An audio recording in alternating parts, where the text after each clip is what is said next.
എല്ലാം ഭംഗിയായിട്ട് പോകുന്നു. നിസ്സാരമായ ചില പ്രശ്നങ്ങളുണ്ട്, അതൊക്കെ പരിഹരിച്ചുകൊണ്ട് നമ്മൾ മുമ്പോട്ട് പോകും. കോൺഗ്രസിന്റെ അകത്ത് തർക്കങ്ങളുണ്ടെങ്കിൽ തർക്കങ്ങൾ എപ്പോഴും തീർക്കുന്ന എല്ലാ കാലഘട്ടവും ഉണ്ടായിട്ടുണ്ട്. നമ്മൾ അടുത്ത കാലമൊന്നും കോൺഗ്രസിന്റെ അകത്ത് ഇത്രയും ഐക്യം ഉണ്ടായ ഒരു കാലം ഉണ്ടായിട്ടില്ല. അത് നമ്മൾ വീണ്ടും അത് തന്നെ നിലനിർത്തിക്കൊണ്ട് മുമ്പോട്ട് പോകാനുള്ള തയ്യാറെടുപ്പിലാണ് കോൺഗ്രസ്. നമുക്ക് അതിനകത്ത് ഒരു ആശങ്കയുമില്ല, ഒരു ഭയപ്പാടില്ല, ഒന്നുമില്ല.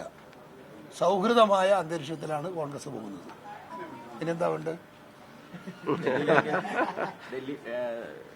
ദേശീയ തലത്തിലേക്ക് പ്രവർത്തനങ്ങളൊക്കെ മാറ്റുകയാണോ? അല്ല, ദേശീയ തലത്തിലാക്കിയാൽ പിന്നെ ദേശീയ തലത്തിൽ പാർട്ടി പറഞ്ഞാൽ ഞാൻ പോണ്ടേ? ഈ ലോകത്തിന്റെ നാനാഭാഗങ്ങളിൽ കോൺഗ്രസിനെ പ്രചരിപ്പിക്കാൻ പോകണമെന്ന് പറഞ്ഞാൽ ഞാൻ പോകില്ലേ? എന്റെ പാർട്ടി പറഞ്ഞാൽ കേൾക്കണ്ടേ? അതെന്റെ ഉത്തരവാദിത്തല്ലേ? അല്ലെങ്കിൽ ഞാനെന്ത് പാർട്ടിക്കാരനാ? എന്നാലും വേണ്ട, ഇത്ര നന്നായി പറഞ്ഞിട്ടുണ്ട്.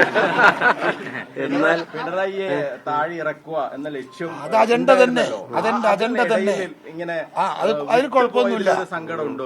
ഒന്നുമില്ല, പൊട്ടിപ്പോയിട്ടൊന്നുമില്ല. എനക്കതിനുള്ള വഴിയും അതിനുള്ള അവസരങ്ങളൊന്നും എനിക്ക് നഷ്ടപ്പെട്ടിട്ടില്ല. പിണറായി വിജയനെതിരെയുള്ള പോരാട്ടം തുടരും. തിരഞ്ഞെടുപ്പ് രംഗത്ത് ഇടതുപക്ഷത്തെ ഞങ്ങൾ തോൽപ്പിക്കും, ഒരു തർക്കമൊന്നും വേണ്ട. അത് വാക്കാണ്, നിങ്ങൾക്ക് കണ്ടറിയാം. I am always happy.